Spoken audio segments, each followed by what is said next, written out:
This started for me as a hobby, a single class that I took, and it began to ask more and more of me.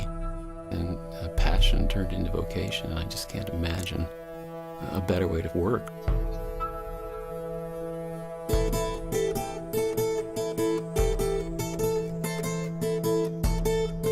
I think that people get to know pots through use in a way that they don't get to know them when they're just sitting on a shelf.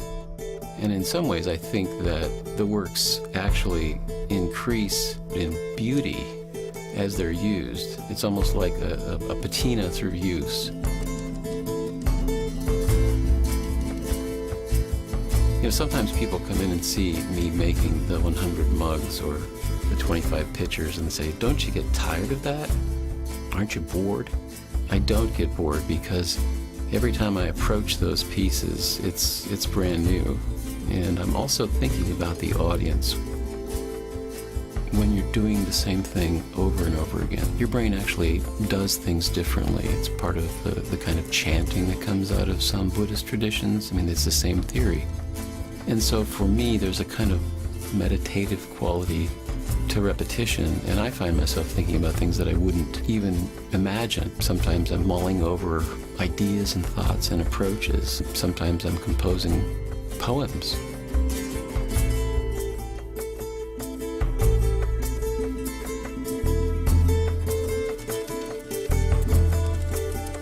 You know, something that's been around all these years, you'd think that all the avenues of discovery would have been made already somehow, but it's an expansive media.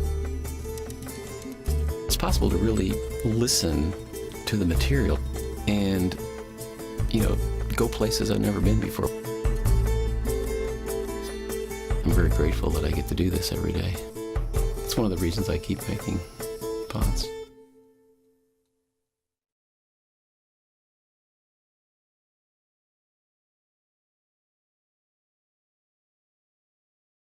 Well, I have to say this is just what an honor this is to be sitting next to you, Dick. I mean, a master potter, and I'm very honored right now to be sharing a stage with you. Thank you very much, Phil, for having me here tonight. Where do I begin? So I guess what placed me here at the as the arts coordinator in 2017, Mayor Jeremy Stutzman created the Mayor's Arts Council. There was an Arts Council initiative, and they did a number of surveys. The Art Council members did a number of surveys within the community and within artists in the community, and we're really looking for a way to find programs, to figure out which gaps needed to be filled in the community and where the Arts Council should start their work. And through those surveys, the two highest ranking tasks within the community wound up being an art market and a database, really highlighting the assets that we have within the community, the art assets that we have specifically. We know that we have a number of working artists in different levels and different stages of their career, and we have a number of professionals working within art, within the arts, whether it's through education or practicing art or music or literary arts at the college, at the high school. And so really to provide a community database that really highlighted the art assets. And me being the kind of person that I am, I saw in 2017, excuse me, I misspoke. It was 2016, I believe, that initiative began. And so it was in January of 2017 when they made a public call from the city of Goshen that they were looking for somebody to sort of tackle those tasks. And I thought, what fun. This sounds like amazing. This sounds like, I just was absolutely up for the challenge. And I set to work. I think it was the night I saw that published in January, it was mid-January. And I kind of set to work thinking, oh, let's really paint this picture, and let's what would I do? What has my experience brought me to this day, and why does this excite me? And so I really I took a lot of time to say how would I do this, and not necessarily feeling at all qualified, but ready to take on a new challenge. Timpan and Press had kind of grown into this beast that I wasn't sure where I was going to take it. Janus Motorcycles was not, and I should actually preface that with, but I guess more on that later. With my affiliations with Janus Motorcycles, I didn't have any major role there at the time, and so I thought, I can do this. And I put in my proposal, I think it was in mid-March, or early March, I forget when exactly they were due. But really, I was so convinced that there were more qualified people in our community to take on the role, and it was a fun exercise of imagination that I committed to an awesome kind of cool studio space in downtown Goshen at 132 South Main Street, and started moving my presses in, because I thought, well, I better occupy my time and get ready for the big letdown. And and so about 5 days later, actually, I found out that I received a congratulatory letter, and found out that they would like me to take on the challenge. And so I gulped a little bit, and Well, it's been great to see you settle into the position and start to imagine some of the opportunities ahead, and already start to realize some of them. And I've appreciated kind of talking to you behind the scenes and seeing how some of the stuff has come together, all the data that you're trying to manage, and the ways in which you're trying to help bring into focus this bigger picture of where our community is at with the arts, what are the initiatives happening, and what might lie ahead. Do you want to share some of the presentation that offers? Why don't we pull up a few of those images, and I'll step to the side so I can see them. And will I just say next? Is that the idea? Yeah, you can use any kind of a gesture that'll... Phil took the liberty of selecting some images from an introductory PowerPoint that I put together, and I show this photograph to explain my love of nature. And I was a little bit surprised to find that image of me working with clay with my sister. Following college, where I took some clay courses but wasn't an art major, I built a studio in that little 10 by 16 foot chicken house, built a wood-fired kiln on the same property of a friend. And it wasn't so much because I knew something about wood firing, which many of us know something about these days, but I just didn't have enough money to pay the down payment on the propane tank. And so Marvin Bartell said, well, you could heat a kiln with wood. And so I would borrow a truck and go to Smoker Ore and Paddle Company and get a truckload for $5, and we would fire this little kiln. I include this because I realized at a stage that this was more than a hobby. It was somewhat of a driven passion. In order for me to actually fire and make pots, I needed to go to Goshen College and rent the mixer and rent a truck. So I could go down to the basement, mix clay, buy it from the college, take it up in the truck, and drive it from Goshen to Elkhart, where I carried it down in my basement. And then I would make pots, and when they were dry, I would carry them upstairs and across the backyard to the garage where the bisque kiln was. Then I would carry them back across the yard into the basement where I would glaze them.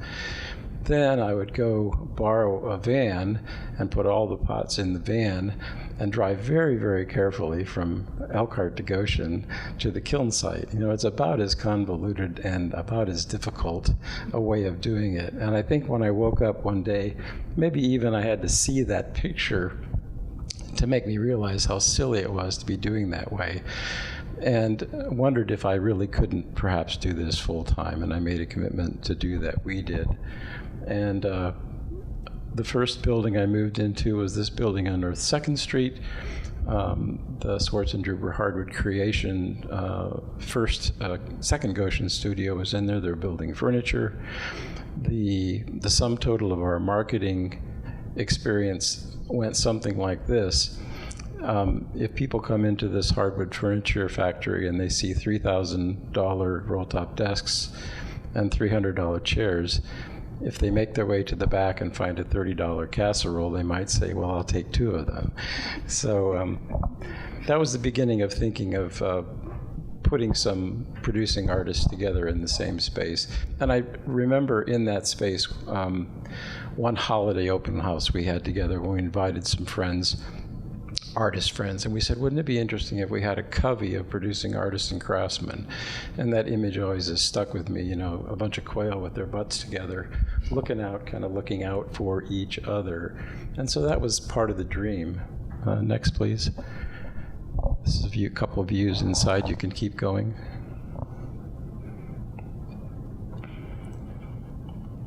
Goshen College offered a kiln building class. Marvin Bartel, who's on the left there in the center, had designed a fuel-efficient heat exchanger kiln.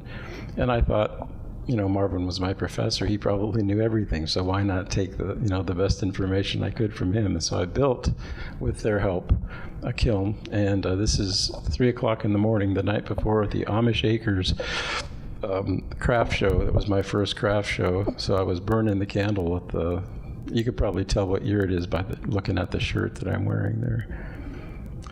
But Marvin didn't know everything, and the heat exchanger system, those units that you can see, took fresh air from the outside and cycled it through the chimneys, so through the products of combustion, the heat that was going out of the chimney, and preheated the air for combustion, and it didn't work very well. Now, fast forward, Goshen City and County were in a mood to do some expansive work.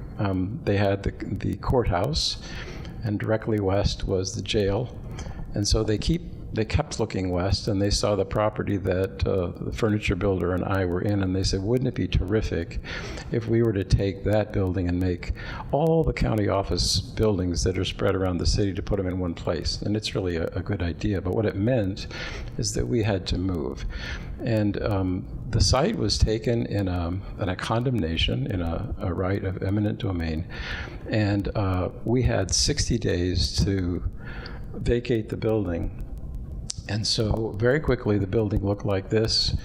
And after looking at 13 buildings around town with Swartzendrubers, and myself looking at some buildings, and he looking at some buildings, and thinking about perhaps going our own ways, and both of us wondering if maybe the best thing was just to quit, we ended up moving to what's now the old bag factory.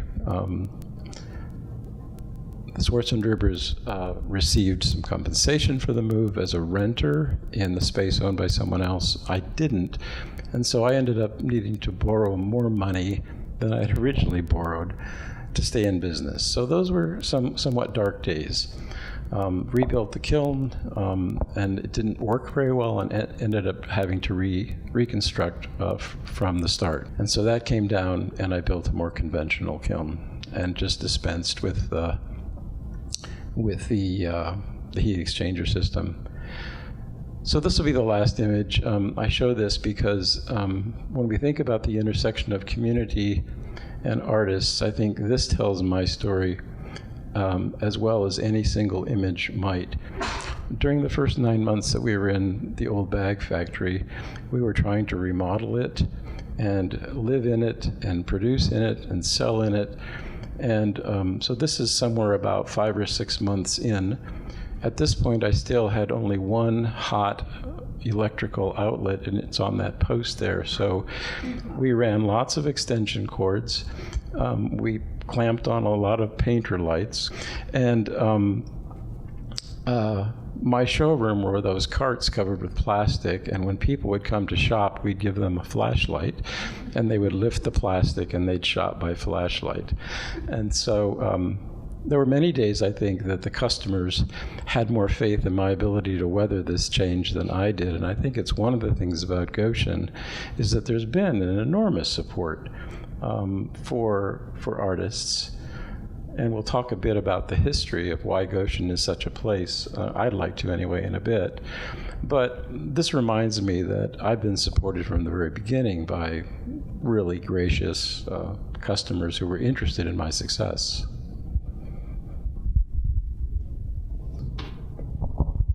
That's a really fantastic story. I love it so much.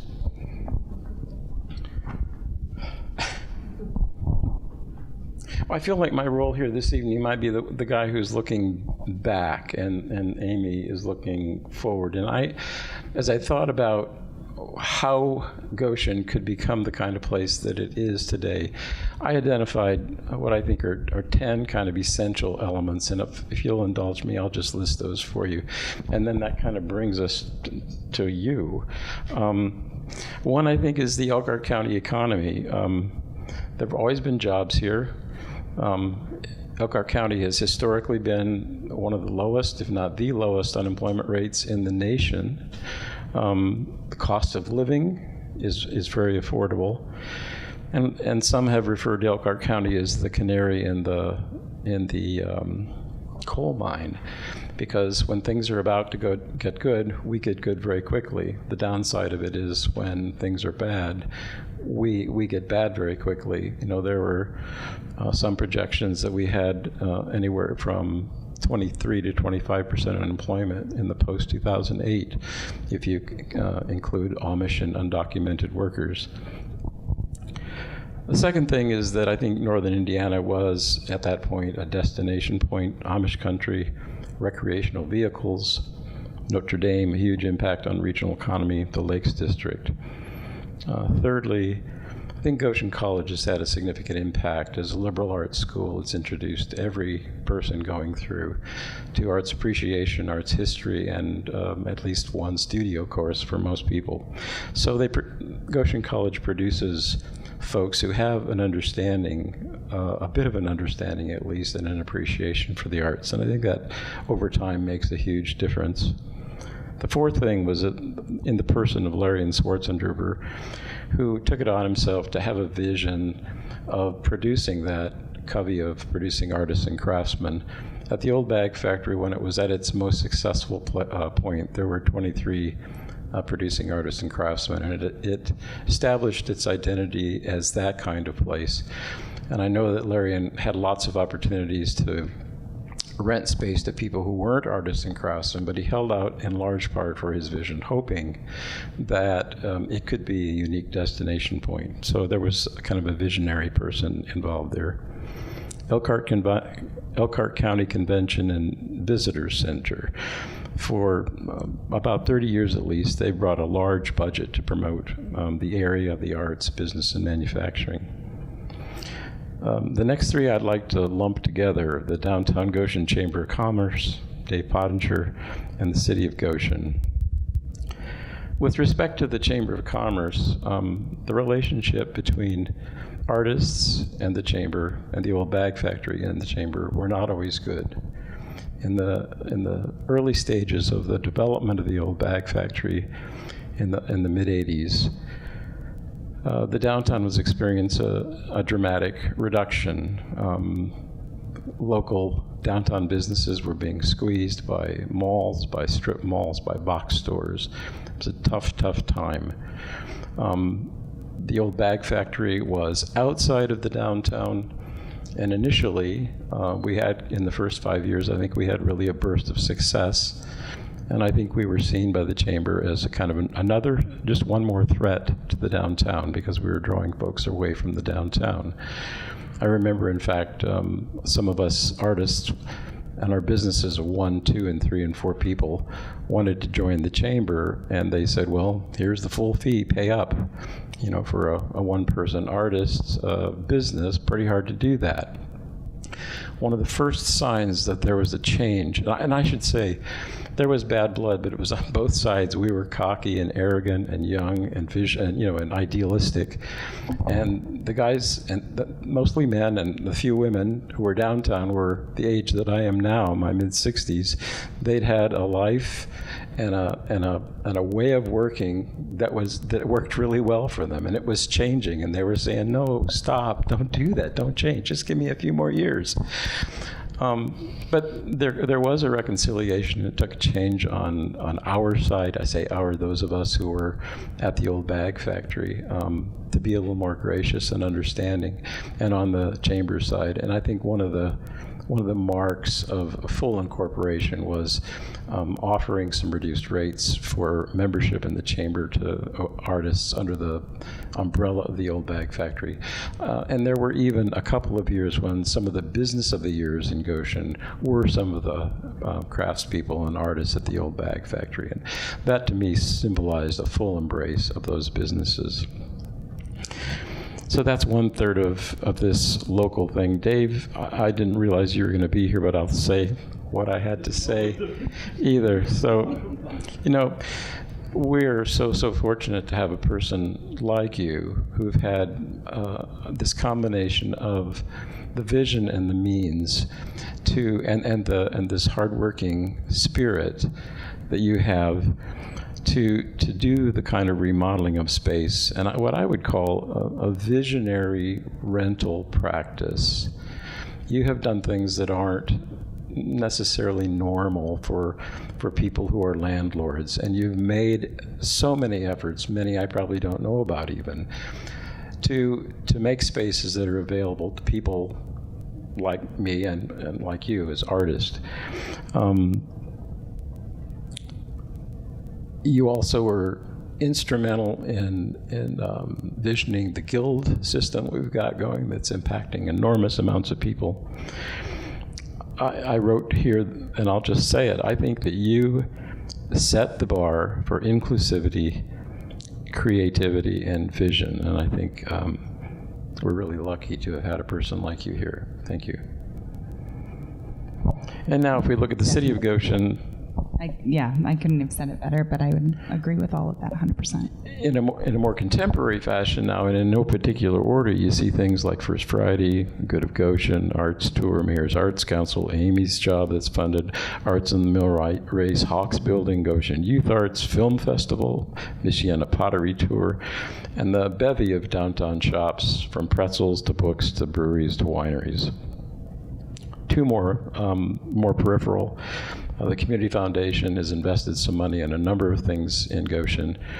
And the Midwest Museum of American Arts, who's not in Goshen, but it's in the region, is in its 40th year of sponsoring the regional juried exhibition. The prospectus is just out if any of you want to make application.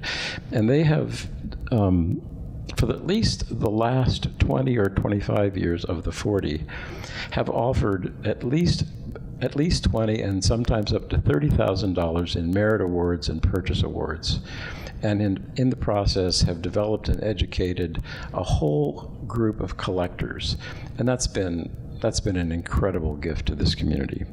So this combination of 10 things, I think, has made it possible for this little town to be a place where we have a thriving arts community and are at this point now to kind of move forward.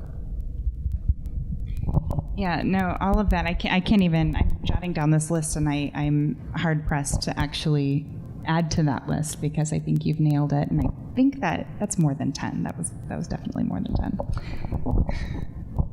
10. We really do live in a great, fantastic art supporting community, and to have my role, this role that I am charged with, the torch that I'm holding right now. I would not be here without a community that supports the arts, and that's bottom up, top down. That is all the way that's everybody in the community, regional and in Goshen.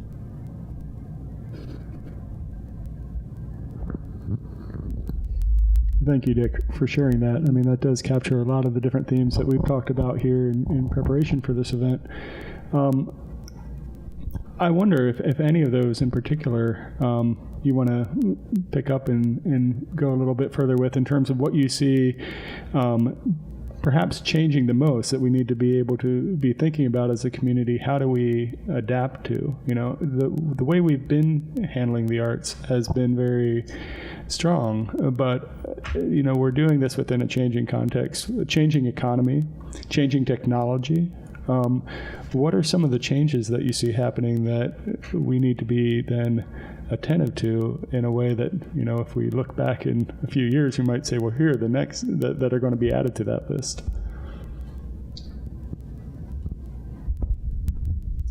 I'm not sure I have a ready answer for it exactly. Did you want to jump in? I know that with technology that we have available to us today as an artist community, as makers, as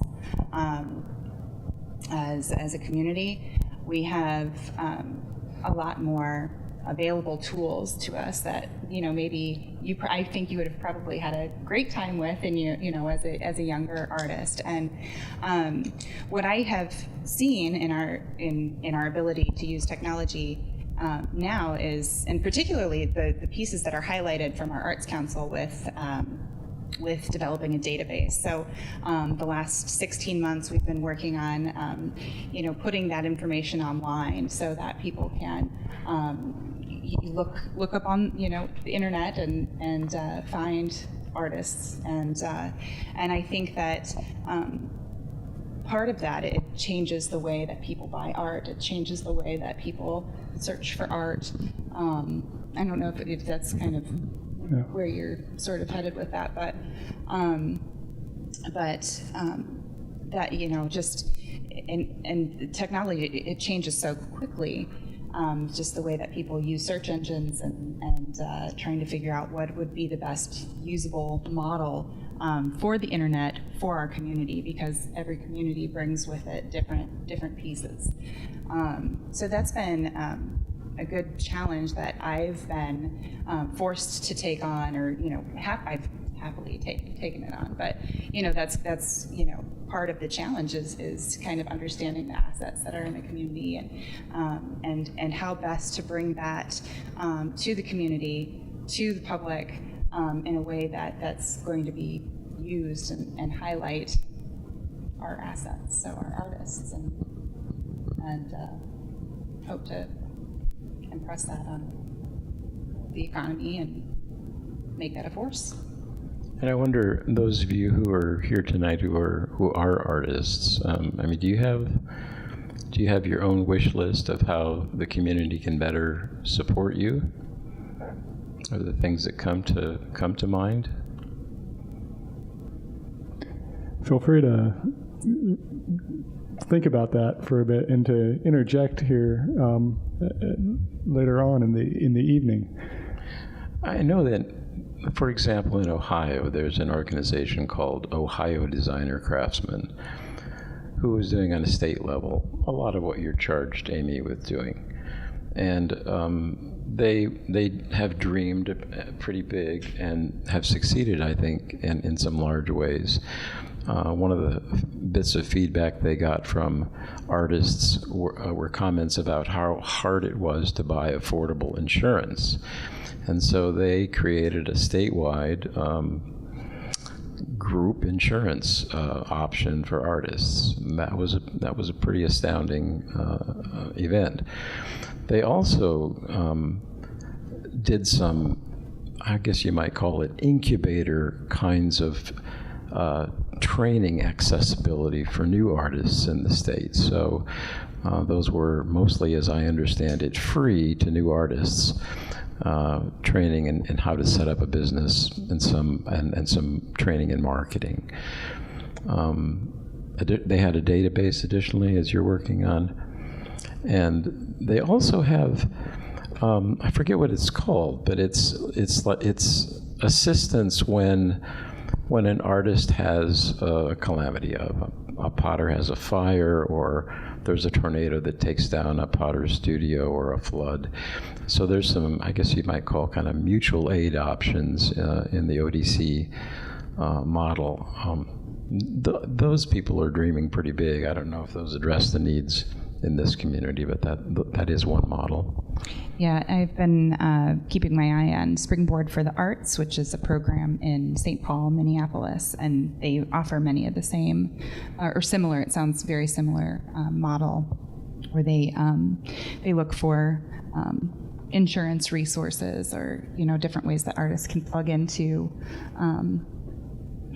very particular needs that you have being an entrepreneur, a creative entrepreneur, without an immediate network for, you know, saving for a 401k, or, you know, different savings account and job postings, and you know, it's just a number of ways to reach out and reach in. It's been impressive to me as I've kind of tried to look at what is the perspective on community support for an investment in the arts at a systems level. What are the things that have been learned, and what are the things that are kind of becoming better understood as far as what the needs are? And one of the things that's has impressed me in particular is just the awareness of just how much the arts community is a microcosm of our larger community. These economic challenges and the disparities and inequities are very prevalent within the arts community as they are in the broader society. So it's been interesting to me then to think about that within Goshen, where we have such a large artist population, and you're certainly trying to basically bring that into focus and understand who, if we're talking about supporting the artists in our community, how broad is that spectrum? Yeah, it's pretty broad, and you know, I know that we have approximately 2% of our community, probably more, would define themselves as working artists on some level. Or, you know, fairly close to being their profession. And that does not take into consideration people that are in education. That does not include that. That is working with your hands, or your art form, music, or on some level like that.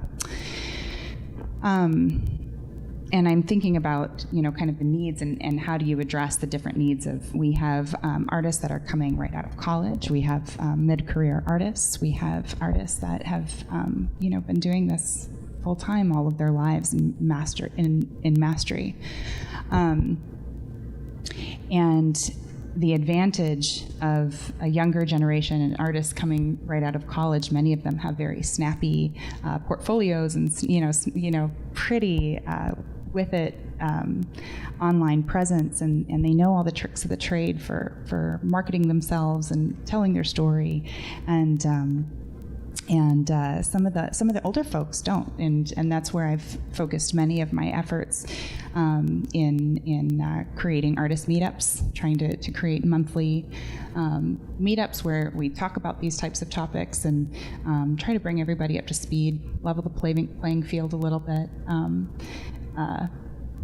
Yeah, so I hope that helps. Mm-hmm.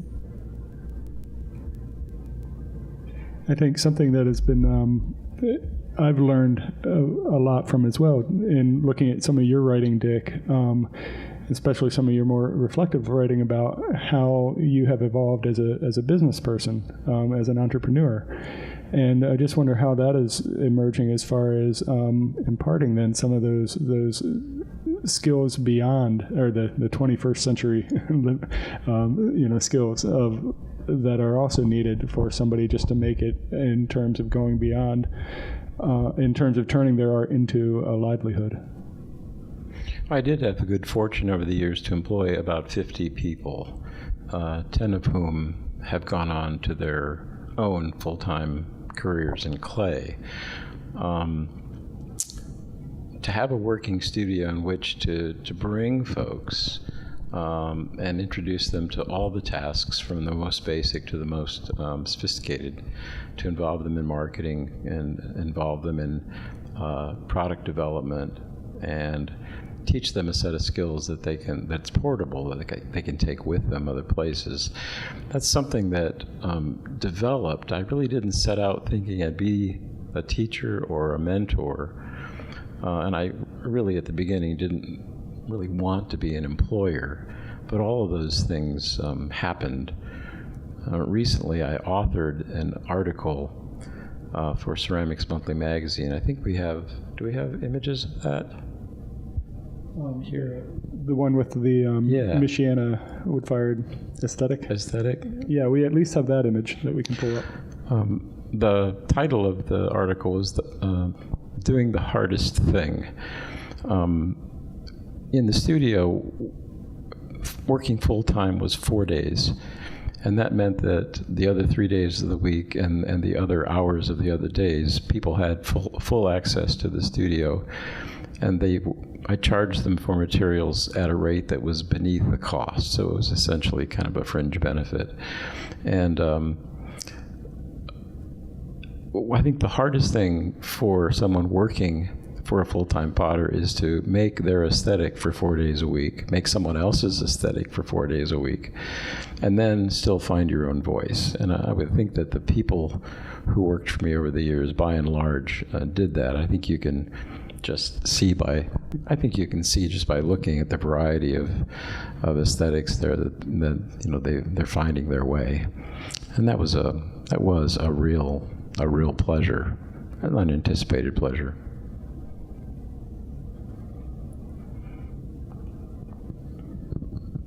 One of the interesting things for me, in I mean, not coming from an arts background, trying to wrap my head around, okay, who all is included in this community, in this system, is as soon as we start talking about language and trying to, I mean, classify people in order to basically, not for the sake of classifying them, but to better understand, and is this, on one side you have, it almost seems like there's the fine arts, and then there's arts for art's sake, and then there's craft, there's production, there's applied art, doing things that are serving a purpose, but trying to do it with beauty and quality and skill. And so in some, I know you've shared a little bit, Dick, how at certain points you've encountered almost a gap there, a barrier there, as a craftsperson.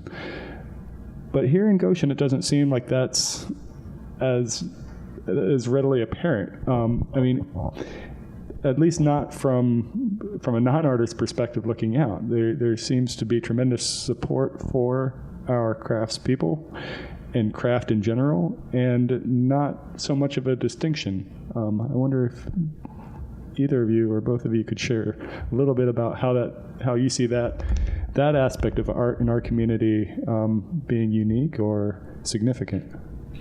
I think that we are a city, we are a community that knows how to work with their hands. We are, I think the Indiana motto is a state that works.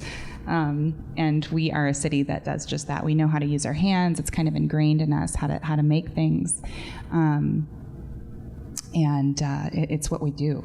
It's kind of, I think about quilts and quilting, and I think about manufacturing, and as human beings, we are just kind of we are creators. That's what we are, just by birth. And in trying to define artists, I think that I have seen a number of ways I've tackled that in a number of ways in trying to define who we are as artists, who you are as an artist, and in trying to take those definitions and listen to the artist define themselves. But meanwhile, thinking about technology, I have to bring it back to technology, I always do. Thinking in the way other people are searching and what their terminology might be. So we tried to allow, I'm speaking directly to the database that's been created on the Goshen City website. It's under the domain name thelocalgoshen.com. And you can find it through goshenindiana.org/MAC. But in trying to define and create a search engine that works and that it works for different people using search engines the way that they do, trying to define a clay artist and think of all the different ways that others might define you, whether you would take it or leave it, but kind of trying to pinpoint what those pieces are, and it's been a challenge. And yeah, you have to think about it from a fine arts perspective. Who's using this database? Who's using the material? And I'm really happy that you're working on that, because over the years I haven't gotten much energy from what was kind of an argument, especially in the early '90s, maybe through the '90s. It can be a heated topic. I know. Clay artists felt like they weren't included in the arts and that they were relegated to artisanship or craft. And I think for some in the clay community, they wanted desperately to be called artists and by the big galleries and the big name collectors to be included in the museums and the galleries.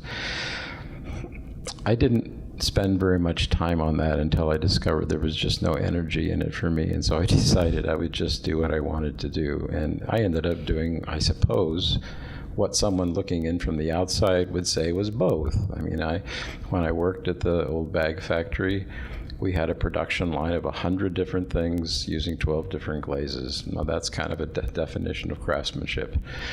But I also spent at least 15% of my time working on things that were developmental, experimental, and had no real assurance that they would succeed. New firing methods, new clay bodies, new kiln designs.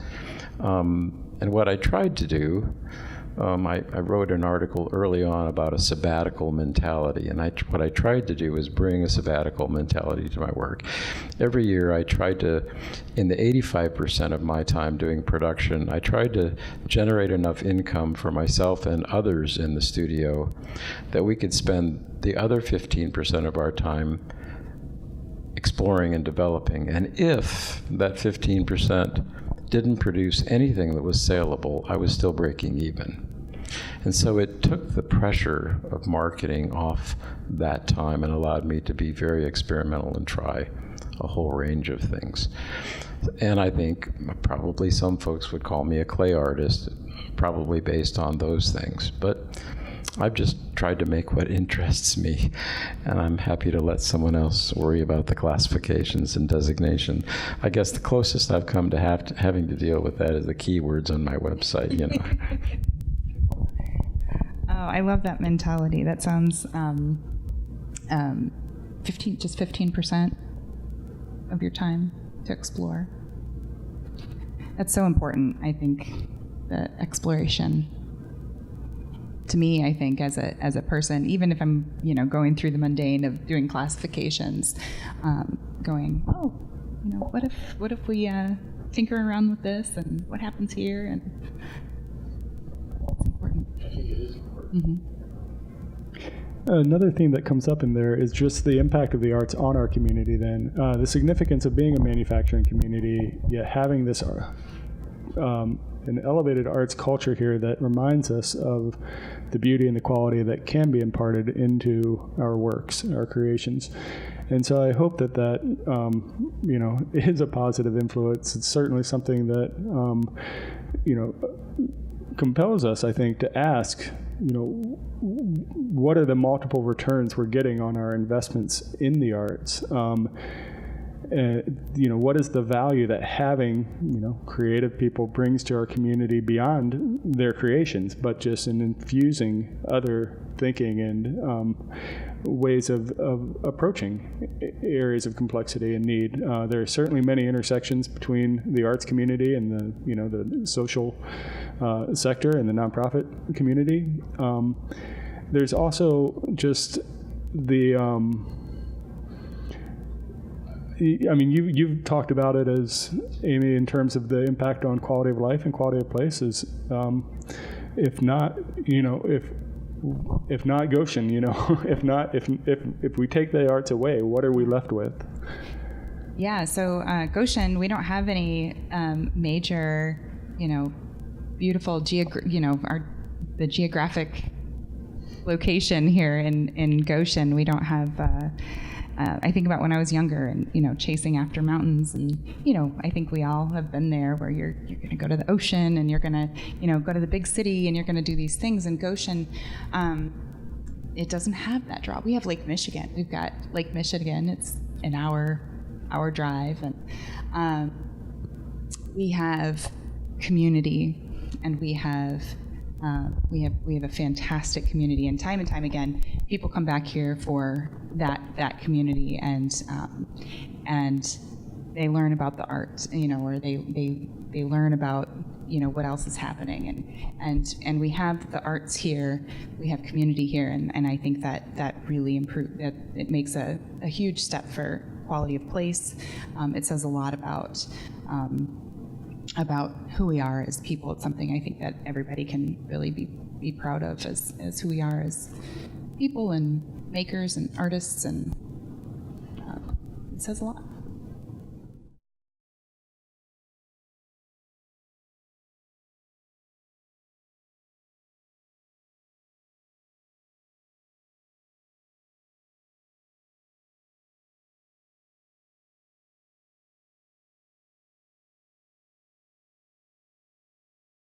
And I think you're exactly right. And I think it's one of the opportunities that we have as artists that are maybe harder in more traditional retail settings or making settings. I think about the range of relationships that took place during my years there at the Bag Factory, and how I was invited into some of the really sacred spaces. I mean, we were a part of people's weddings and anniversaries and birthdays, all of those kind of good things. But we're also invited into the sad times. I particularly remember someone calling me on the phone and saying, do you make urns? And that's a word that generally gets used only for cremation remains. And I said, well, I do. Do you make little ones? And I said, well, since I make them all, I could make them whatever size you need. Can you have one for me by, and she gave me a date. And then she started crying. And then I wondered, what's behind this question? Well, she said, I'm carrying twins, and one has died in utero, and they're going to induce labor on this day, and so at this time we're going to need this. Pretty sacred space. Many of those stories over the years. It's a rare place. Again, something I really didn't expect, but I think your explanation, Meryl, about this being in the community and of it also. Yeah.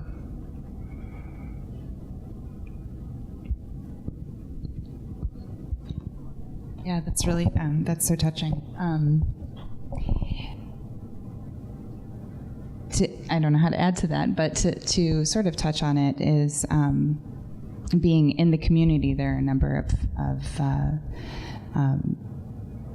places that allow, we have such receptive places and spaces where artists are not, on the fringe. They are tied deeply to who we are as a population.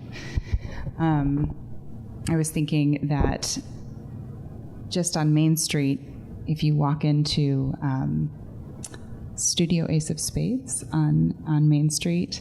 I don't know if anyone is aware that there's a huge installation going in the back that I felt like I was walking into this sacred space. So the third, it's a web development space, but they have an empty room behind where they do most of the web development.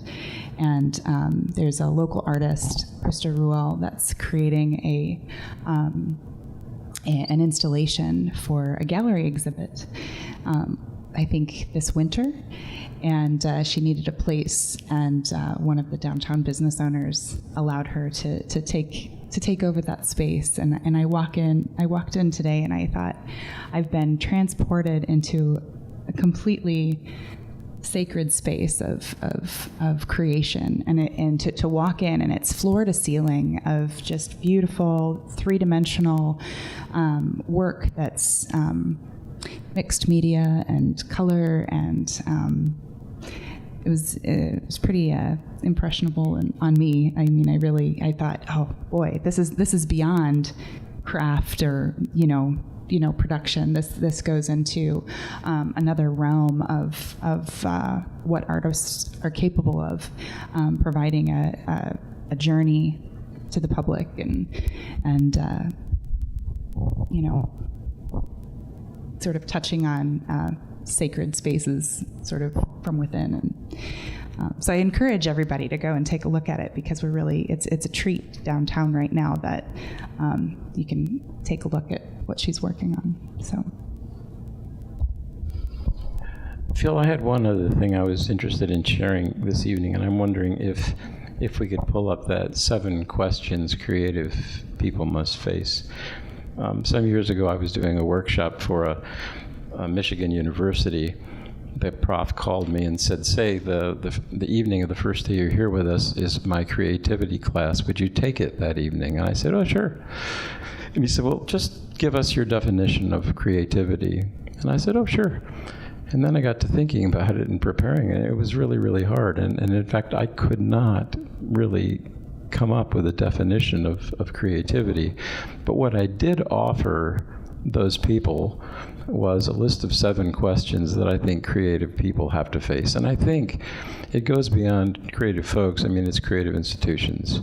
And so let's just walk down through those. And I, if you want a hard copy, I brought plenty for this evening. The first is, what's my tolerance for failure, and what do I do when everything goes wrong? I love this list. Absolutely love it. The standout example for me was, just getting over the hump of those first 3 years of business and then being thrust into an unanticipated move. One digs deep. The second is, am I able to see? Can I answer it too? Yeah. Can I answer these two? Please. Okay. Yeah, would you? That would be great. Please. I love this list of questions. Deep breaths. No, actually, I don't have a good answer for it, but I just thought it would be a fun game to play if we. Okay, we'll play. But I think I have a high tolerance for failure. I will say that. Well, when I was diagnosed with what was at the time called a terminal illness, and the oncologist said, "Well, you'll just have to figure out how you're going to handle this." He said, "But I'll tell you, the people who handle terminal diagnosis, the very best of all, are farmers." And I said, "Really, farmers?" He said, "In my opinion, it's farmers." I said, "Why?" He says, "They're dealing with failure all the time, and there's so much in their lives that's out of control." So, I mean, this question really, in a way, doesn't have an answer. It's an opportunity for you to reflect on your own perceived tolerance for failure, and there'll probably be some things in there that help you. Get ready to answer number 2, Amy. Am I able to see the seeds of possibility and genius in my failures? Let me tell you a little story. A friend of mine, Jack Troy, one of my ceramic heroes, I was at an unloading of his wood-fired kiln, and about 25 yards from the kiln was a cement block building. And as Jack was unloading the kiln, he'd see something that he didn't like, and he would throw it out up against that building and break it, just that quick. And I was so frustrated because some of those things look so wonderful. I came right home and made a promise to myself that when I unloaded the kiln, I would keep things around for a minimum of 2 weeks and look at them repeatedly. If it looked like a total failure, I wasn't going to throw it out the first day. I was going to explore and examine until I could find just that little spot on that pot where I could say to myself, if I could make that happen all over the pot, that would be a fantastic pot. So that's kind of how I dealt with that. How do you? Well, I kind of have to, as a letterpress printer, by trade, I have seen some failures of work that I've done, and what I have to do is I have to actually just put it away. If it's a particular day that it's not working on the press, or if it's not, or just whatever project, if it's not working, I have to put it away. I have to let it marinate. I have to kind of let it settle a little bit, come back to it with fresh eyes. And sometimes it takes, just a good night of sleep. Sometimes it'll take 2 weeks to marinate. It just depends on. But I'm always seeing the seeds of possibility, probably to my disadvantage. And you're starting to answer the third question. What do I do when I don't know what to do? It's not meant to be a redundant question. All of us have an idea of what we do when we don't know what to do. Some of us ask a friend, some of us do research online, some of us let it marinate, some of us quit, some of us back away for a period of time. There's not a right answer in this, of course. There are many right answers, many useful answers, but I think it's useful for all of us to reflect on what we do when we don't know what to do. I find just keep showing up, keep being ready to walk through the open door, or recognize an open window, or keep showing up. That's when I don't know what to do. That's what you do. That's what I do. Keep showing up. I like that. Fourth is, what's my tolerance for ambiguity, ambivalence, paradox, and uncertainty, and to what extent am I able to embrace these as friends? I think for many artists, we're approaching work, we're approaching profession, livelihood, passion, in ways that most of the rest of the world doesn't. And I think as a result, we're walking into those gray areas all the time. And the gray areas are full of these qualities. And I think to be able to embrace them as friends is one of the hallmarks of being in the right place.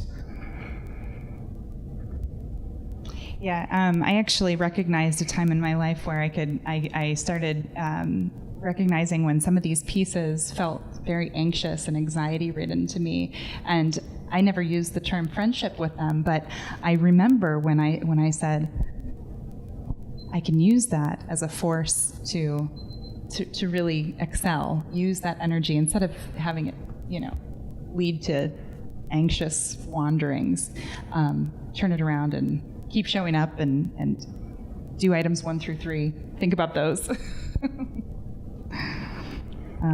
But yeah, embracing them as friends. I like that. How do I live with creative ingenuity while at the same time living within real limits? All of us have limits. Limits of physical capability, mental acuity, budget, time, age. I was fortunate enough this summer to have been invited to the Google campus in June, and I met the art director there, or one of the art directors, creative directors. She's the art director, creative director, and we got to talking, and I thought, boy, is this your dream job or what? Because this sounds like, it seems like you're working for Google, you're doing all this creative direction. And she goes, well, I used to work for Apple, and Apple had limitations on projects. Working for Google, doing all of the creative projects that she was, managing, she said there are no limits. And I thought,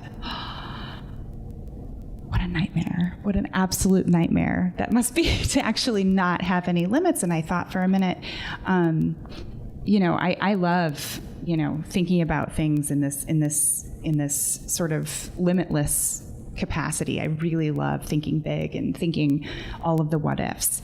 But the reality is there are always limits. There typically are.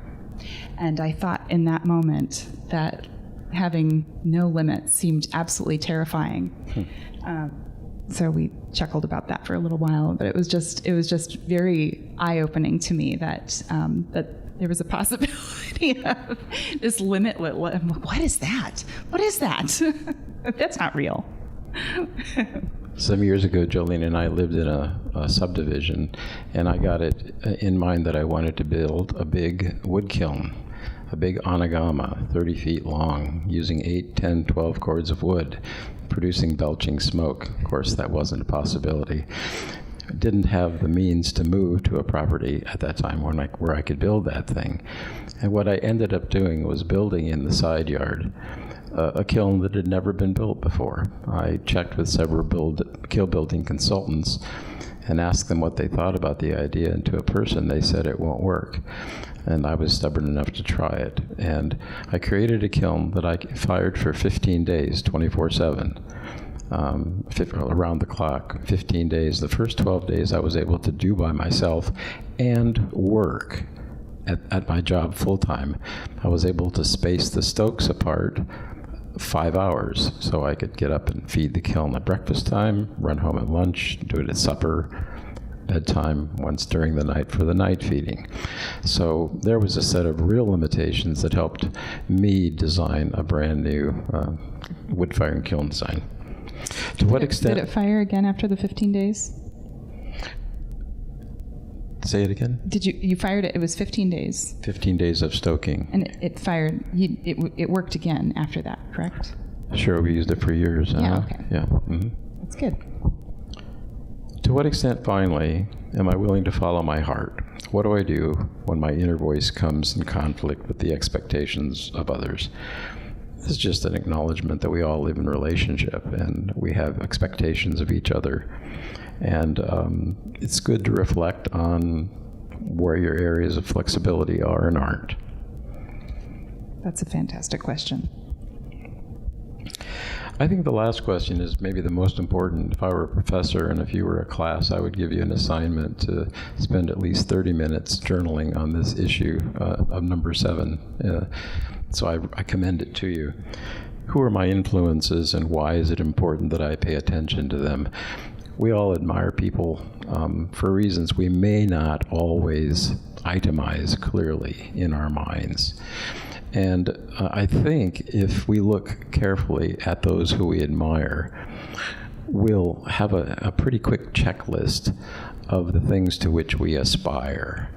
And it's a way of, it's a means of clarifying thinking. As I said, I'll have some copies near the door there for you if you wish to have one. Dick, this provides a bit of a segue into what I think is one of the most important topics that I did hope to touch on today. This question of influences and who you look up to and the importance of having that. I think this community is really blessed to have you and several other master ceramic artists here to learn from and for mentoring and apprenticeship opportunities, but also just for inspiration and relationship. For yourself, starting off here, you had to look a little bit further afield. You mentioned different people here in the U.S., but you seem to particularly benefit from relationships that you built in Japan. And I'll say briefly here too, as beautiful as Dick's pottery is, his writing is really a gift as well. And on his website at dicklehman.com, there's just a small, beautiful library of some of his writing, which has been published many times through the Ceramics Monthly and in other forms that are accessible. But one really special piece is on the influences in Japan, and I wonder if you want to share a little bit about that. Yeah, I had the opportunity to interview 3 generations of wood-firing potters in Shigaraki, one of the 6 old kiln traditions that have been in similarly pursued methods for over 1,000 years. Mr. Kanzaki is the middle person of those 3, a huge influence on me. He just died this year, he made some of the most remarkable natural ash wood-fired pieces of anybody in the world. And at a point, I had a chance to interview his teacher, his sensei, Mr. Matsuyama, and then Mr. Kanzaki, and then Mr. Kanzaki's final independent apprentice, Hiromi Matsukawa. And I asked them all questions of how do you learn and how do you teach? I can't condense that article for you here this evening, but if you go to dicklehman.com and select the My Writings link at the top of any page, look for the title, Carrying the Empty Cup. And I think Hiromi Matsukawa, the 3rd person, the youngest of the people I interviewed, put it so beautifully. He said, when I think about learning, I think about carrying an invisible cup. And Mr. Kanzaki, he carries an invisible pitcher. And every day, he checks the level of what's in my cup. And if there's more room, he pours more in. So with one apprentice, he pours more, and another apprentice, he pours less. Mr. Kanzaki also recognizes if we apprentices take our cups other places and have them filled by other people, then there's no room for them to be filled again. And I just thought that was a beautiful kind of a story. The ending of that article, it's jumping ahead. I'm sorry. I hope you'll have a chance to read it. But they all reflected on what it meant to be a sensei and to learn from a sensei. And my conclusion at the end of those interviews was this. I'm concluding that perhaps the real meaning of sensei, of master, is that one continues to carry an empty cup, waiting, expecting it to be filled, not by any single person or influence or single experience, but by and through one's increasing abilities to apprehend, receive, recognize, express, and embrace beauty.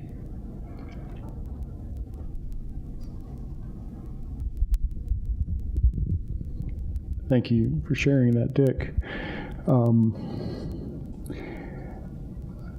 The other thing that has stood out to me in thinking about your journey and being able to just learn about that whole trajectory and of you getting to where you are now came up in the other piece that you wrote on meaning and generativity recently, and what it means now to be looking at retirement and thinking about this new transition ahead.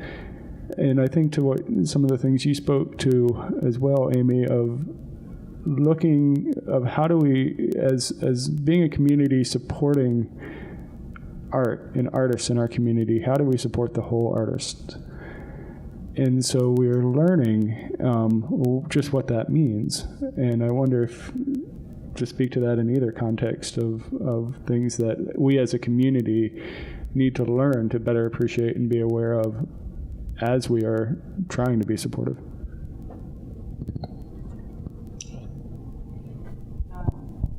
Yeah, I believe that is that's kind of what I hope that this role is as having an arts council, having a place, having sort of a beacon that as our needs change within the community, we're able to listen to the many voices that are here, and we're able to understand and provide resources that matter, that make a difference. And so whatever that means. So does that mean different tools? Does that mean different spaces? Does that mean programs? What does that mean? In this article, what was the title? Retirement, Meaning, and Generativity, I think it was. The things I was trying to grapple with are some of these.